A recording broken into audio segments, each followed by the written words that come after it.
नमस्कार, खबरें अभी तक पर आप सबका बहुत बहुत स्वागत है। मैं हूं आपके साथ मुमताज़ खान। ज्योतिष, अंक विद्या, ध्यान, चक्र विज्ञान, ये तमाम तरह की ऐसी चीज़ें हैं जिनके ज़रिए आप अपनी रोज़मर्रा की ज़िंदगी में तमाम समस्याओं को सुलझाने की कोशिश करते रहते हैं। आए दिन किसी ज्योतिष से, किसी ज्ञानी से आप तमाम समस्याओं के हल के लिए बात करते हैं, उनके दरवाजे पर पहुंचते हैं या फिर उनको अपने पास बुलाते हैं। लेकिन आज अपनी इस खास पेशकश के ज़रिए हम कोशिश करेंगे कि आप इन तमाम चीज़ों को, यानी कि ज्योतिष हो, वो चाहे वास्तु हो, ध्यान हो, अंक शास्त्र हो या फिर चक्र विज्ञान हो, इन तमाम चीज़ों का वैज्ञानिक जोड़ क्या होता है, इन तमाम चीज़ों को वैज्ञानिक तरीके से समझते हुए कैसे आप अपनी समस्याओं का निदान पा सकते हैं। इसीलिए हमने सोचा कि हम आपके लिए लेकर आए एक बेहद खास कार्यक्रम जिसका नाम है ज्ञान विज्ञान योग।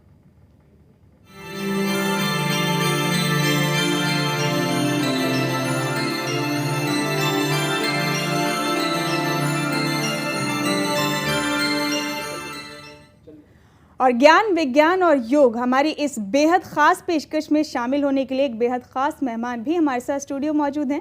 आइए आपकी मुलाकात कराते हैं अपने इन्हीं ख़ास मेहमान से। आचार्य मनमोहन चित्रांश जी हमारे बीच मौजूद हैं। आचार्य जी, बहुत बहुत स्वागत है आपका हमारी इस बेहद ख़ास पेशकश में।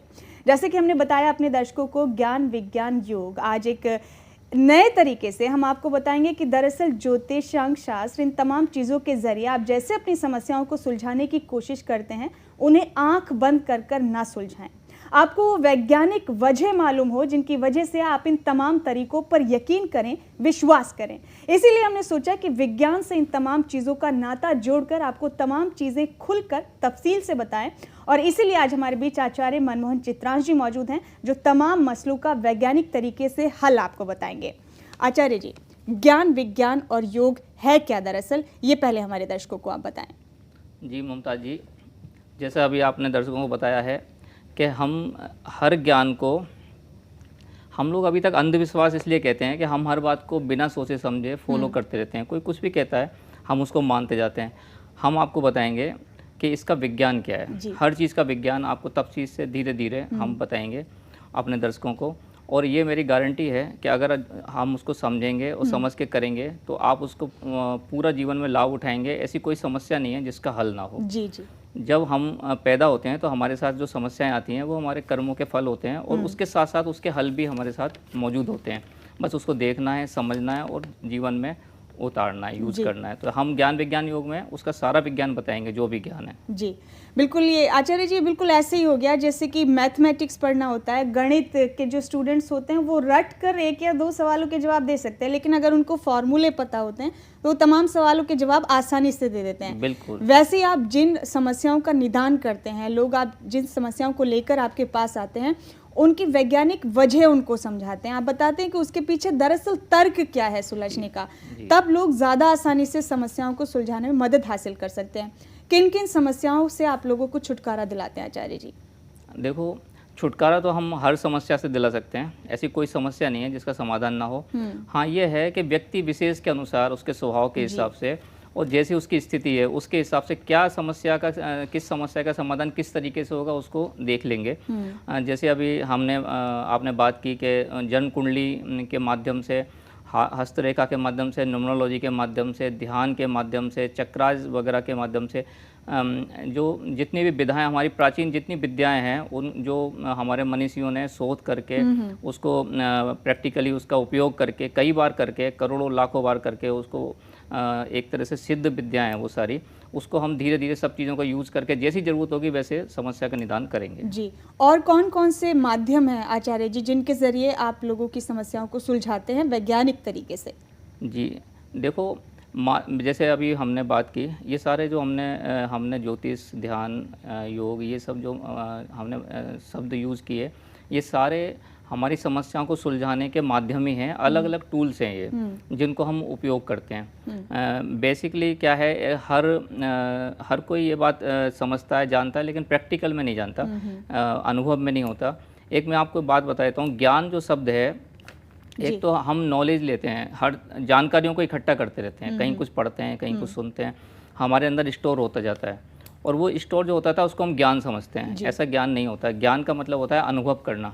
जो आपसे कहा जा रहा है, जो आपके साथ हो रहा है, उसको घटित हो रहा है, जो आप अनुभव करते हो, उसके लिए शब्द नहीं होते, उसको ज्ञान कहते हैं। एक छोटा सा मैं आपको उदाहरण देके जैसे बताता हूँ, जैसे कि आम किसी ने नहीं खाया तो वो नहीं जानता कि आम का स्वाद कैसा होता है। अब उसको कोई मुंह से समझाया कि आम का स्वाद कैसा होता है, तो वो मीठा बोलेंगे तो बहुत तरह के मीठे हैं, खट्टा बोलेंगे तो बहुत तरह के खट्टे, लेकिन आम का पर्टिकुलर स्वाद जब भी मालूम पड़ेगा जब हम आम खाएंगे।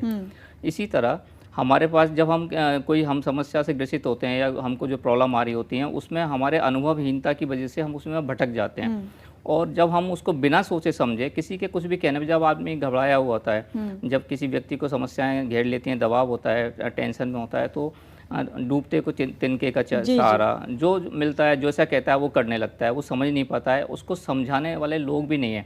लोग ऐसा कहते हैं कि बस हमने कह दिया वो करो। उसको समझने से वो अपने आप ही फिर आगे उसको वो समस्या दोबारा नहीं आएगी और उसको सोल्यूशन वो कर लेगा। तो उसके स्थिति के अनुसार हम उसको ध्यान करा सकते हैं। उसके पिछले जन्म के जैसे संस्कार हमारे साथ अंदर संचित होते हैं, हमारे सूक्ष्म शरीर के साथ आए होते हैं, और उसकी वजह से, उसके कर्मों के फल की वजह से वो जो दिक्कतें आ रही होती हैं उनको समझ के, और ये जन्म कुंडली और पामिस्ट्री जो हम बोलते हैं, हस्तरेखा देखना, और जितनी ये विधाएं हैं वो एक डायग्नोसिस करने के तरीके हैं। जैसे हम मशीन से डॉक्टर के पास जाते हैं तो मशीन से पहले डॉक्टर ये चेक करता है अलग अलग तरीकों से अल्ट्रासाउंड करके कि दिक्कत क्या है, कहाँ पर है, क्या है, कैसे है, फिर उसके बाद उसके सॉल्यूशन उस तरह से दिए जाते हैं जैसे कि ज़रूरत होती है।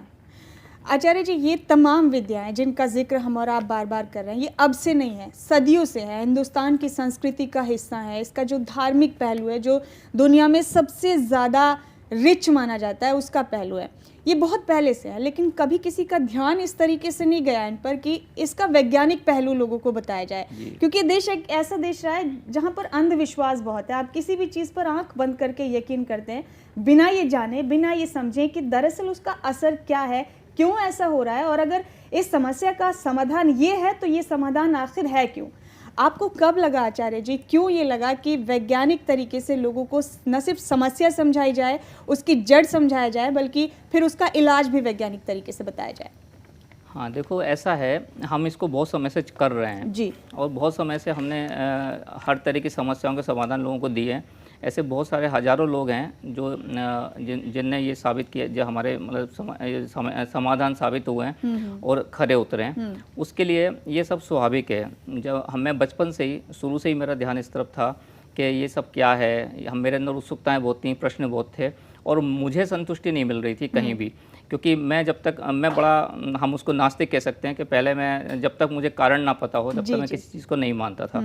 उससे ये फल मिला उसका कि मुझे हर चीज़ के कारण मिलने लगे, जानने लगे, की जिज्ञासा हुई, तो आप जानने भी लगे। बिल्कुल। और नास्तिक कोई नहीं होता है, आस्तिक कोई नहीं होता है, सब अपना स्वभाव होता है। और जो लोग सच्चे होते हैं, सच्चाई से माने या सच्चाई से ना माने, वो लोग ज़्यादा पावरफुल होते हैं। तो जो आज नास्तिक है, अगर कल वो आस्तिक बनेगा तो सच्चा आस्तिक बनेगा। जो लोग अंधविश्वास जिसको हम कहते हैं, वो लोग मानते हैं, अंदर से नहीं मानते, लेकिन डर की वजह से, लालच की वजह से वो फॉलो कर रहे होते हैं उन चीज़ों को जो लोगों ने बताया है। और अंदर से जब ताकत नहीं होती, मेन बात है कि हम धीरे धीरे चर्चा करेंगे और बताएंगे कि समस्याएं होती क्यों हैं। जी जी। तो हम कोशिश करेंगे कि हम समस्याओं की जड़ पे जाके और उसको परमानेंट उनका हल करेंगे। जी जी। ये खास मुलाकात आपके साथ जारी है आचार्य जी। आप एक नया सा कॉन्सेप्ट लोगों के बीच लेकर आए हैं। तमाम पहलुओं पर तफसील से चर्चा भी करेंगे, लेकिन एक कॉलर हमारे साथ जुड़े हैं गुड़गांव से, अमित इनका नाम है। जानते हैं कि उनकी क्या समस्या है, वो क्या जानना चाहते हैं आचार्य मनमोहन चित्रांश जी से। जी अमित जी, स्वागत है आपका। आचार्य जी नमस्कार। नमस्कार जी, मैं बैंकिंग की तैयारी कर रहा हूँ और मेरा पढ़ने में मन नहीं लगता है। मैं बहुत कोशिश करता हूँ पर मेरा मन नहीं लगता है। मैं बहुत परेशान हूँ इस चीज़ से, क्या करूँ मैं ऐसा?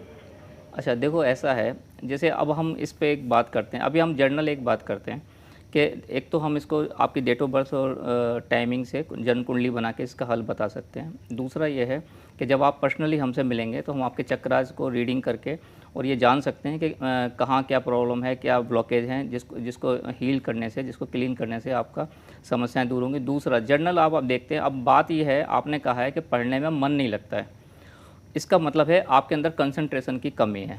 कंसंट्रेशन का जो संबंध है वो हमारे आज्ञा चक्र से होता है। आज्ञा चक्र जो हमारे भुआं के बीच में होता है, ये हम सभी जानते हैं कि हमारे चेहरे पे सबसे ज़्यादा अट्रैक्शन होता है। ये बुद्धि का हम जब नाम लेते हैं, जब हम विचारों की बात करते हैं तो अपने माथे की तरफ ध्यान जाता है। ये यहीं पे हमारा आज्ञा चक्र होता है। जब ये डिस्टर्ब हो जाता है, इसमें जब कमी होती है तो इस तरह की प्रॉब्लमें होने लगती हैं। अभी हम देख रहे हैं कि बहुत सारे लोग प्रैक्टिस के द्वारा कोशिश करके अपनी याददाश्त को बहुत बढ़ा लेते हैं, कंसंट्रेशन को बहुत बढ़ा लेते हैं और चमत्कारिक फल आने लगते हैं। कई बार तो कंप्यूटर को भी मात कर रहे हैं, ये प्रैक्टिस से हो रहा है। तो आपको, अगर आप अपने आज्ञा चक्र पे त्राटक बोलते हैं, त्राटक करें, एकाग्रता की कोशिश करें, ध्यान लगाएं, तो आपका समस्या ये दूर हो जाएगी। और मैं आपको एक बात और बताना चाहता हूँ कि बुद्धि की कमी और किसी एनर्जी की कमी या किसी तरह की कुछ किसी में नहीं होती है, बस यही जैसे आपने कहा कि ध्यान नहीं लगता है। तो हमारी एनर्जी है, उसको हम कैसे एक जगह फोकस कर सकते हैं। आप इसकी परीक्षा में, बैंक की परीक्षा में आप ज़रूर सक्सेस होंगे।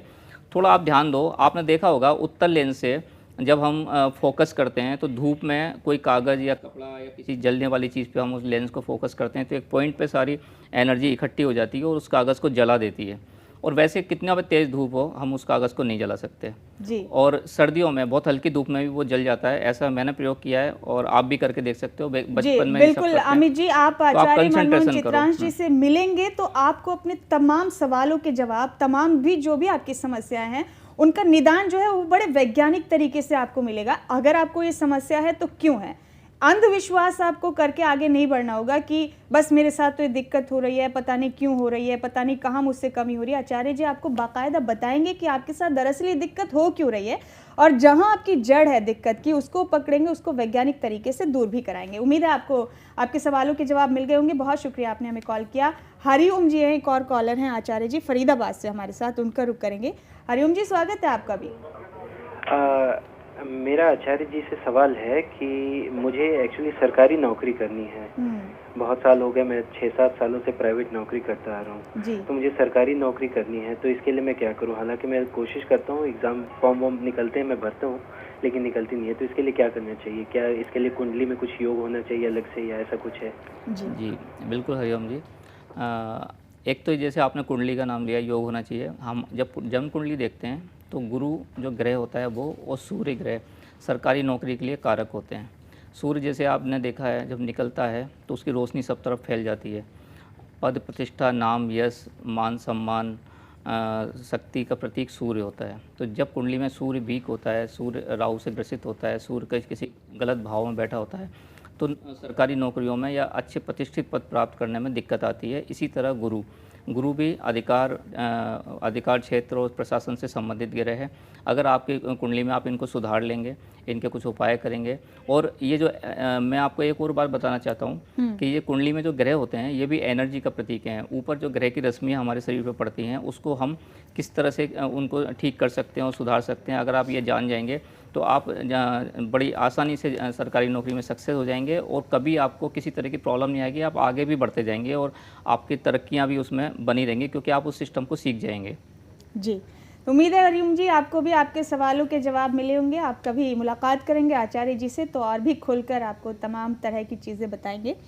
आचार्य जी, ज्योतिष जो है, अब आपसे बात करके लग रहा है कि वाकई ज्ञान है ज्योतिष। कभी कभी लगता है सुनकर देखकर बाकी लोगों को कि ज्योतिष सिर्फ ज़्यादातर अंधविश्वास है और धार्मिक कारणों की वजह से लोग उस पर यकीन करते हैं और उसमें अपने तमाम समस्याओं के समाधान ढूंढते हैं।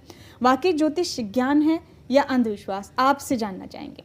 जी मुमताज़ जी, आपने बहुत अच्छा ये प्रश्न पूछा है। ज़्यादातर लोगों के दिमाग में प्रश्न होता है और इस आपके माध्यम से मैं बहुत अच्छी ये तरह बताना चाहूँगा लोगों को कि ज्योतिष 100% साइंस है। 100%, 0.1% भी ऐसा नहीं है कि वो अंधविश्वास है। जी जी। और इसका किसी धर्म से कोई संबंध नहीं है।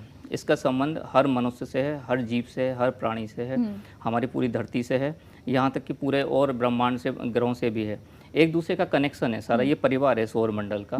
और कोई भी धर्म का व्यक्ति, अगर हम बात करते हैं सूर्य की, तो सूर्य की किरणों का असर जो एक पे पड़ेगा वो दूसरे पे पड़ेगा। सूर्य कभी भी ऐसा नहीं सोचेगा कि इस धर्म के व्यक्ति को मैं अपनी एनर्जी ना दूं या इसको पॉजिटिव एनर्जी दूं, इसको नेगेटिव दूं, या किसी भी तरह का भेदभाव नहीं करता। हवा है, पानी है, जैसे प्रकृति के और चीज़ें हैं, इसी तरह ये ग्रह जो की रश्मियाँ हैं, हम देखो, हम लोग जानते हैं, ये जर्नल सब, इतनी साइंस सब जानते हैं कि सूर्य के अंदर 7 तरह के कलर होते हैं प्रकाश में उसके। और ये 7 कलर जो हैं इनका अलग अलग विज्ञान है। कलर थेरेपी होती है, अब जैसे हम अलग अलग कलर के कपड़े पहनते हैं या हम देखते हैं, पहले हम ये भी देखते हैं कि वो कलर दिखता क्यों है, क्योंकि सूर्य की किरणों के जो 7 कलर होते हैं उसमें जो कपड़ा, जैसे मेरा लाल रंग का कुछ कलर है, आपका नीले रंग का है, ये क्यों दिख रहा है कलर, क्योंकि सारे कलर को हमारा शर्ट इसको एब्जॉर्ब कर रही है, लेकिन वो कलर एब्जॉर्ब नहीं कर रही है जो हमको दिखाई दे रहा है, तो वो छोड़ देती है तो वो हमको दिखने लगता है। तो सूर्य के अंदर से 7 कलर होते हैं और 7 ग्रह भी हैं हमारे, तो उन ग्रहों के अलग अलग कलर हैं। तो उनके प्रकाश, जैसे सूर्य का तो हम प्रत्यक्ष देखते हैं, प्रत्यक्ष देवो देवाकरा, सूर्य ऐसे ग्रह हैं जो हमको साफ दिखाई देते हैं, उनका जो इफेक्ट पड़ता है हमारे ऊपर वो भी हमको साफ दिखाई देता है। उसके ऊपर वैज्ञानिक बहुत प्रयोग हुए हैं और सूर्य ऊर्जा से कितने काम हो रहे हैं सब जानते हैं। इसी तरह और ग्रहों का भी प्रभाव पड़ता है और उन ग्रहों के प्रभाव को हम सूक्ष्म रूप से ज़्यादा इतना समझ नहीं पाते हैं, लेकिन हमारी जन्म कुंडली एक ऐसी विधा है जो उनकी गणितीय विधि से गणना कर लेती है कि उस समय ग्रहों की क्या स्थिति थी और हमारे, जैसे हम फोटो खींचते हैं, आप जिस स्थिति में हो वो फोटो खिंच जाएगा, फिर वो आप 10 दिन बाद 100 दिन बाद भी देखोगे, साल भर बाद भी तो वही स्थिति दिखेगी। इसी तरह मैं आप एक छोटा सा उदाहरण देता हूँ आपको कि जैसे कोई बच्चा सर्दी में पैदा होता है और उसको सूर्य की रश्मियाँ पूरी तरह से नहीं मिली होती, जी, ये जो कमी है उसकी, वो उसकी हमेशा रहती है। हम देखते हैं कि वो बच्चा जल्दी से सर्दी का इफेक्ट हो जाता है, उसकी पसली चलने लगती है, इम्यूनिटी कम हो जाती है, जो रोग प्रतिरोधक क्षमता जो होती है। और है ना, हम देखते हैं कि हर साल वो जब भी यानी कि आचार्य जी, आपके पास हर चीज को समझाने के लिए एक साइंटिफिक तर्क है। आप जो पुराने ज़माने से चीज़ें चली आ रही हैं, जिन पर लोग सिर्फ आंख बंद करके इसलिए यकीन कर रहे थे कि वो हो रही हैं, उसके लिए तर्क है आचार्य जी के पास, एक वैज्ञानिक तर्क है। आचार्य जी आगे बढ़ेंगे, बहुत अहम चर्चा आपके साथ चल रही है, लेकिन एक और कॉलर है, मनोज है, ये दिल्ली से हमारे एक कॉलर। जी मनोज जी, स्वागत है आपका, पूछिए आपका सवाल। मैडम मुझे ये पूछना था, मैं IT सेक्टर में हूँ, 4 साल हो गए हैं मुझे, और काफी कुछ मैंने वो किया, लेकिन जो मैं चाह रहा था सफलता वो मिल नहीं पा रही है, जो मौका मुझे मिलना, मतलब जो मैं सोच रहा था, काफी मेहनत की है, जो आपका मकसद है वो नहीं पूरा हो रहा। जी। अच्छा, देखो मनोज जी, एक ऐसा होता है कि हमारा जो ये शरीर है, ये बुद्धि है, ये विचार हैं, इनके पीछे एक बहुत बड़ी शक्ति काम करती है जो हमारी प्राणिक ऊर्जा होती है। कई बार अब हम जैसे खाना खाते हैं, पानी पीते हैं, और भी चीज़ें लेते हैं हम, हमारे शरीर में जो चीज़ों की कमी होती है उसकी पूर्ति करने के लिए, लेकिन हमारी प्राण शक्ति जो है वो हमारे खाने से पीने से हमको ग्रहण नहीं कर पाते हम उसको, उसके तरीके हैं। तो उसके लिए ध्यान और मेडिटेशन की क्रिया है, तो इससे जीवन शक्ति बढ़ती है। और आप जैसे कह रहे हो कि हर क्षेत्र में कमजोरी और कमी महसूस करते हो, तो आप हर क्षेत्र में अपने कमियों को दूर करके अग्रसर हो सकते हो, उच्च स्तर पर प्राप्त कर सकते हो। हमारी जो सेल्स होती हैं, उन सेल्स के अंदर हमारे अंदर एक माइक्रोकॉन्ड्रिया बोलते हैं,